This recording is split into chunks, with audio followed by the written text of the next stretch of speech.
So today we're going to do a tour of Keepers of the Wild, which is on Route 66 at about mile marker 87. We've often driven past it, but it's either been closed the day we've driven past it or we've been in a hurry to go somewhere else. So we're going to do a tour today, which we're looking forward to. It should be interesting. This is a Bengal tiger having his bath. He's loving that. Yeah, that's so cool. Wow.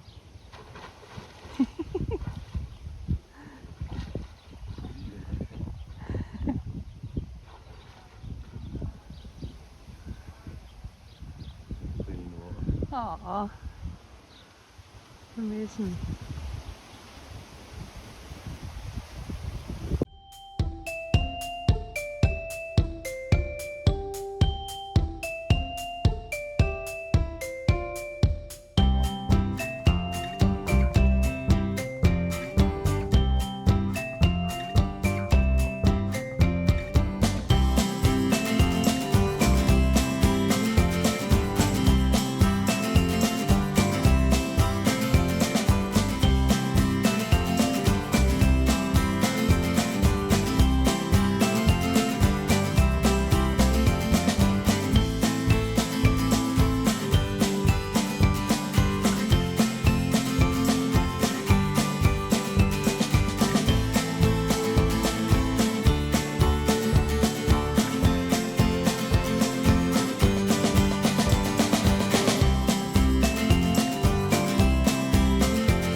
Most of our animals should be up and about, especially during our feeding tour. The first animal on our feeding tour should be Brutus, our second largest cat. There he is. He's over 500 pounds and at 13 years old. He's a pretty big sized boy.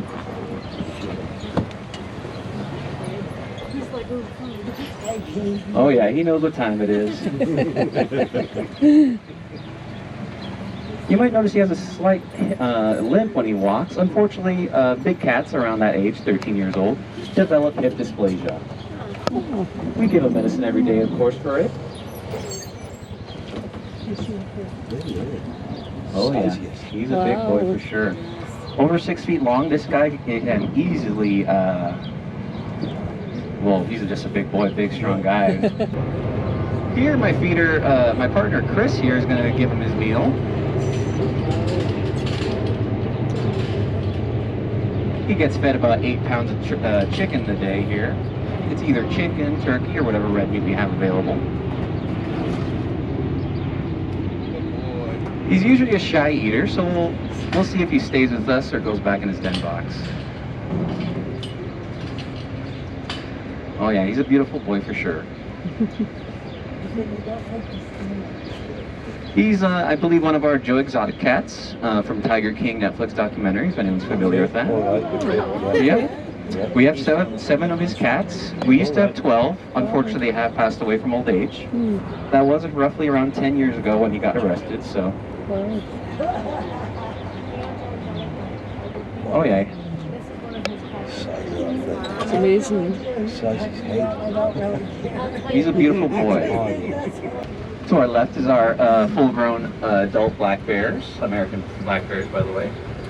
These two are siblings, Bucky on the pool, and the one next to him is, I believe, Oatmeal. Oh, yeah. Two of these guys are siblings. The other one is an older, elder black bear we have them with.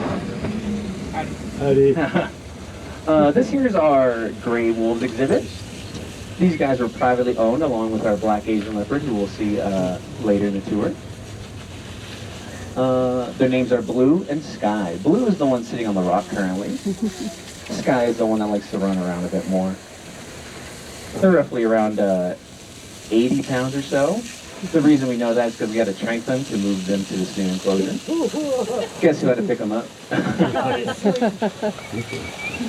Amazing. They're a beautiful bunch. We're trying to get them used to us so we could eventually just put a leash on them and not have to put them to sleep just to get them checked on. And this here's our baby black bears. They're so cute. They're roughly around 9 months old, even though they're already 80 pounds. Yeah, they're big boys now. We received 4 of these guys from Northern California, I believe, where they were abandoned by their mother. Game and Fish found them underneath someone's truck, I believe, and ended up donating them to us. At the time we received them, they were only 30 pounds or so, only a foot tall. So they were pretty small. And now look at them.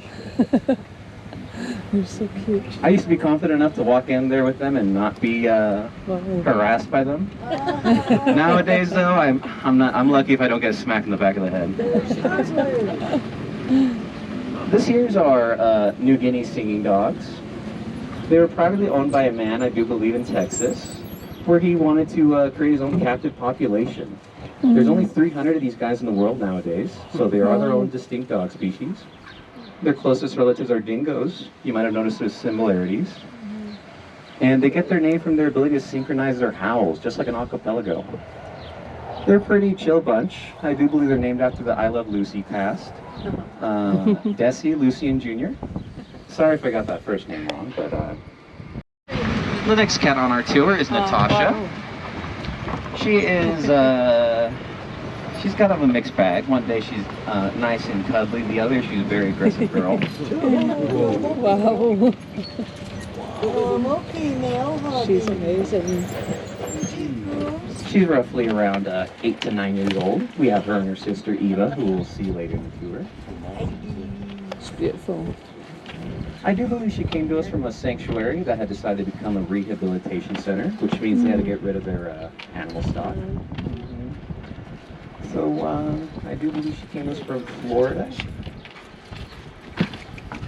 She knows what time it is. When I first started, usually she only growled and roared. She's gotten sweet over the year, though. She's chuffy. If you hear that noise she's making, that's a chuffing noise. It's one of the 3 vocals they can make. Basically their version of purring, meowing. No? Okay. Aww. Let's see if we can hear that bone crunch. Oh. Yeah. Y'all hear that bone crunch? They have a bite force of over 1,000 pounds per square inch, so they eat bones and all here. Another one of Joe Exotic's cats.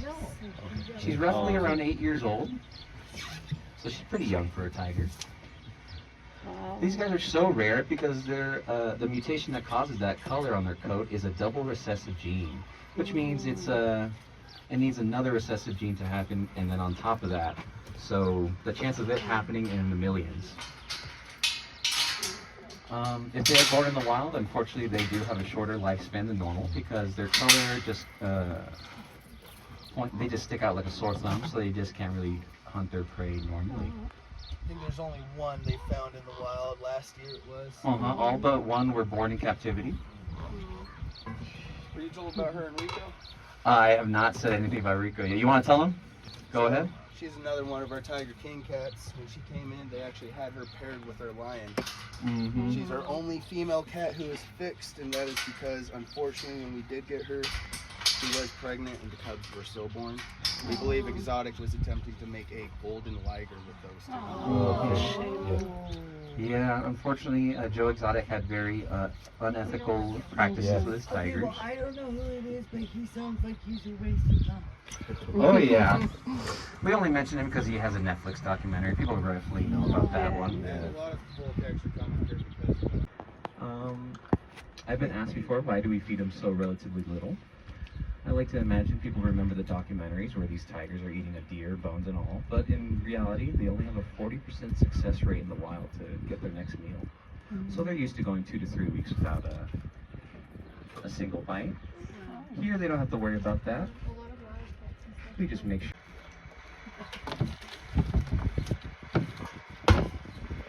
Oh man, she likes to do this weird. She's the only one that eats in this weird position, half up, half sitting. I like to point out, especially with Maddie, since she's our most aquatic tiger, that tigers have webbed feet, just like ducks do, and they can swim up to 4 miles per hour. It doesn't sound like a lot, especially when compared to Michael Phelps, who's got a record of 6 miles. But unlike him, she could go for 4 hours straight. Wow. Yep, they've been recorded to island hop in Asia, which means they swim from an island. Oh, he knows he's feeding time.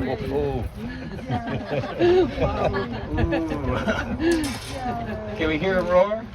See if I can get a roar out of him. He's very protective of his meal still.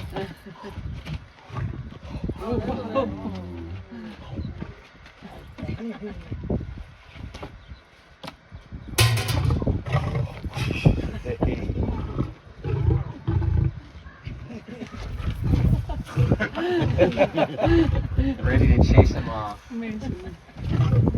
Still has his protective instincts. He's a good boy. I've never heard him actually full roar with his full chest, or however you say that. He's pretty relaxed here. Now we call her Chuffers because she loves to just constantly chuff. One of the 3 vocals tigers make: roaring, mooing, and chuffing. He's a beautiful girl.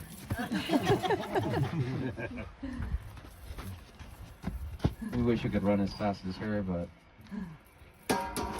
I don't think anyone could run 30 miles per hour here. I like to point out, especially with Chuffers, since we saw her sister earlier, I should have mentioned it, but tiger stripes are unique to each tiger, just like a human fingerprint. So if you compared their forehead stripes to each other, you would have noticed a difference. Because he likes to cough afterwards. Yep, yep.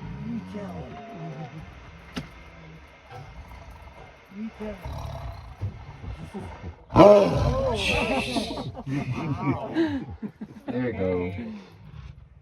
That's what I want to hear from her. You still got it.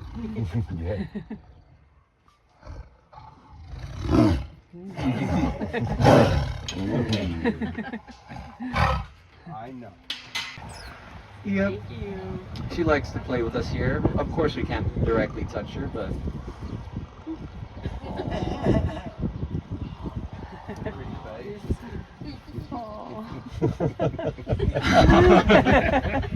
Got it. I like to point out that Kadesh is the exception. They don't all act like that. They all did. Oh, for the animal species, the emu, which is the second largest bird in the world. The mule deer, which you might notice right then and there, native to Arizona, and a fallow deer, which is a European one.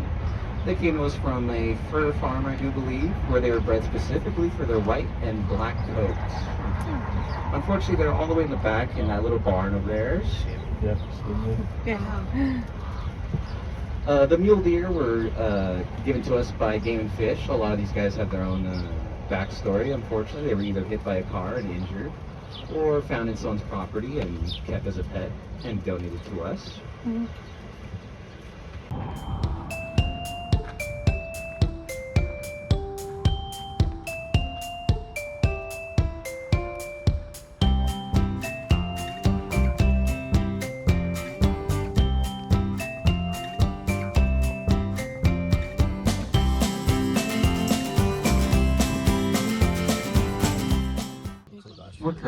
They're currently waiting on our feeders to spread feed them, which means they put them on rocks or other places around their habitat so they don't fight over it.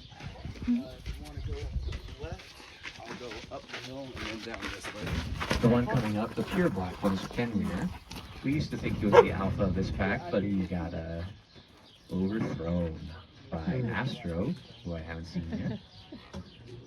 Trying to get an eye on her. She looks like a normal husky with a lighter brown coat on her.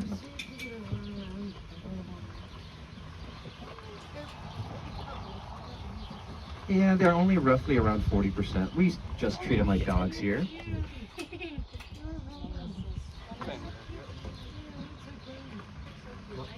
We're trying to get them to used to us to the point where we just put a leash on them and walk them, just like the other wolves.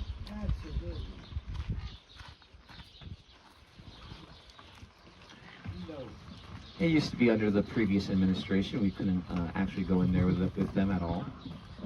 But due to some changes in, I believe, UFDA regulations, we are now able to go in there with no problem.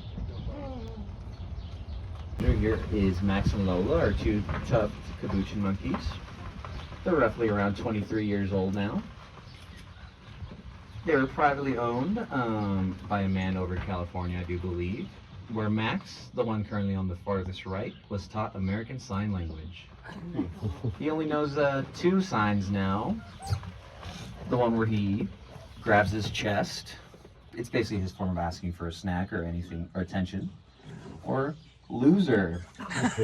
I'm guessing the owner taught him to make that some form of greeting, because he always throws that at us and guests.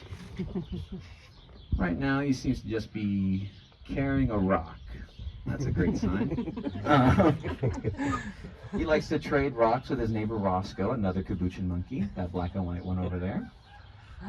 Do it, girl, do it. That there's Cindy Bear, like I mentioned. She's roughly over 25 years old. She's pretty small for a female. She's only 300 pounds. And the reason we keep her away from her sons is because instinctively bears like to kick out their children at 8 years old. So they tend to fight if they sleep in the same area. One of these guys was an adopted brother. I do believe that one that's currently in the doorway, the light brown one. He was found abandoned by his mother by Game and Fish when he was only a year old.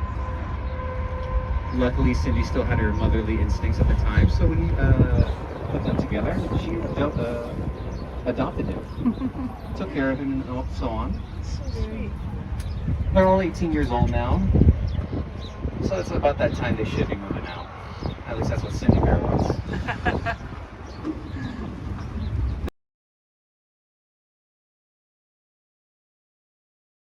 And as part of his magic act, her name was Mia. He ended up falling in love with her and decided to create a sanctuary just for her. It was close to Reno. It was only 5 acres at the time. And eventually he found that since we were one of the few sanctuaries here in Mojave County, he had to get more land. So he bought another property south of Vegas for 25 acres. Even then, that wasn't enough, so we bought this property back in 2005.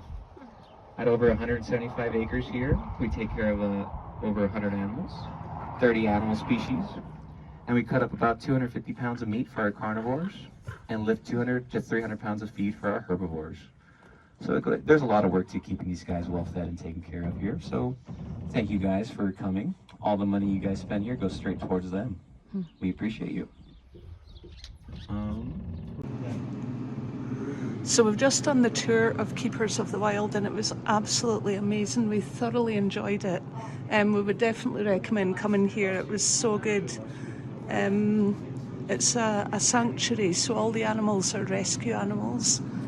So it's not like a zoo, you know, they're all here for a good reason and they're all looked after so well. It's such a nice place. I would definitely recommend coming here. Thanks for watching. Please remember to like and subscribe, and we'll see you next week.